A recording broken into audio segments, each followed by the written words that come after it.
আমার সঙ্গে তার ছেলে রয়েছে সঞ্জীব কর্মকার, কথা বলবো তার সঙ্গে। কিছুক্ষণ আগেই ওয়ার্ডে গিয়েছিলেন, বাবা কেমন আছেন দেখছেন? বাবা এখন শুয়ে আছে, বেড রেস্টই, জ্বালা যন্ত্রণা তো একটু আছে, ডাক্তার বলছে এখনো সপ্তাহখানিক হয়তো বেশি ছাড়া কম হবে না, উনি এখন বেড রেস্ট ওখানেই থাকবে। এই এখন অবস্থা। এখন ড্রেসিং হয়েছে? হ্যাঁ, ড্রেসিং তো আসা মাত্রই একবারই হয়েছে, হয়ে এখন ব্যান্ডেজ ফ্যান্ডেজ পুরো করা, এতটা ব্যান্ডেজ আছে হাফ বডি, এখন রেস্ট নিচ্ছে পুরোপুরি শুয়ে। তো আপনি কি মনে করেন যে এদের যারা যারা করেছে এদের এই বিষয়ে কি শাস্তি দেওয়া দরকার? এদের একটা শাস্তি, উপযুক্ত শাস্তি চাই। এটা আজকে বলে না, এটা অনেক দিন ধরেই দেখছি, খুব এরা অনেক একটু বেশি লাফালাফি করছে। এদের একটু শাস্তি না দিলে হবে না। এটা আমাদের এখানে বলে না, সব জায়গাতেই আছে, কিন্তু এটা আজকে কালকে যেটা করেছে ওটা একটু ভাইরাল করে ফেলেছে, ওই জন্য ওরা মাথা লোকানোর জায়গা পাচ্ছে না। এখন বলছে যে ভাই আমার ভুল হয়ে গেছে, তো তখন আমি ওদের কাছে বলছিলাম যে ভাই এরকম করিস না। আপনার যে বাবলুদার কথা বলছেন, যে কাউন্সিলর, তিনি বলছেন রসিকতা করতে গিয়ে এগুলো করেছে, এটা কি আপনি সমর্থন করেন? না, এটা রসিকতা হলে বাবলুদা না, ওটা হচ্ছে বুবলাইদা। বুবলাইদা কথা না, ওটা উনি বলেছেন রসিকতা করতে গিয়ে হয়ে গেছে। রসিকতা হলে এই জিনিসটা হয় না, আর এতটা হয় না।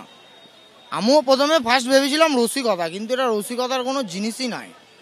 ও যা করেছে এটা পুরো মারার একদম চেষ্টা। আর একটু আমার বাবা একদম পুরো জ্বলে শেষ হয়ে যেত, কেউ বাঁচানোর থাকতো। ভাগ্য ভালো আমার মামা ছিল, তো কম্বল দিয়ে চাপা দিয়েছে, নাই তো ওই ভোর রাত্রিরে কার হুঁশ আছে এখন কে জানে, ওকে গায়ে আগুন দিয়ে দেবে। সব মদ্য মাতাল হয়ে একাকার কেস।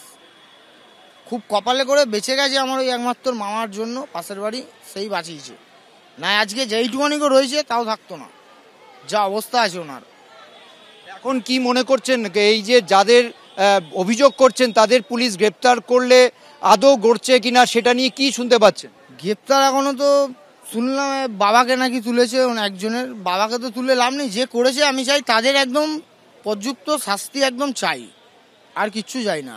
যারা যারা করেছে এই জিনিসটা নেক্সট দিন যাতে আরো কারো বাবার সঙ্গে বা কারো ভাই বোনের সঙ্গে যাতে না হয়। এটা আজকে নতুন না, এটা অনেকদিন ধরে চলে যাচ্ছে, বাস আজকে এটা হাইলাইট হয়ে গেল। ওরা কি নিয়মিত এরকম করে? নিয়মিত কি, একদম এই 2025 থেকে এই জিনিসটাকে ছিল না, তো 2025 থেকে ওটা সব জায়গায় বেশি একটু লাফালাফি করছে ওরা।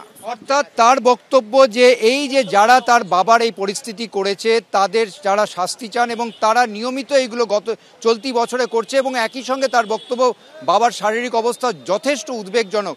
হাসপাতাল সূত্রেও বলা হচ্ছে যে তার শারীরিক অবস্থা উন্নতি হবে কিনা সেটা এখন এই মুহূর্তে বলা যাচ্ছে না, তবে তারা আশা করছেন চিকিৎসায় তিনি সাড়া দেবেন, তবে সময় লাগবে সুস্থ হতে, কারণ বার্নের যে ইনফেকশন সেইটাই সবচেয়ে ঝুঁকির কারণ হতে পারে। আগামীকাল ফের অ্যাসেসমেন্ট করে তারা বলতে পারবেন যে আদৌ তিনি চিকিৎসায় সাড়া দিচ্ছেন কিনা।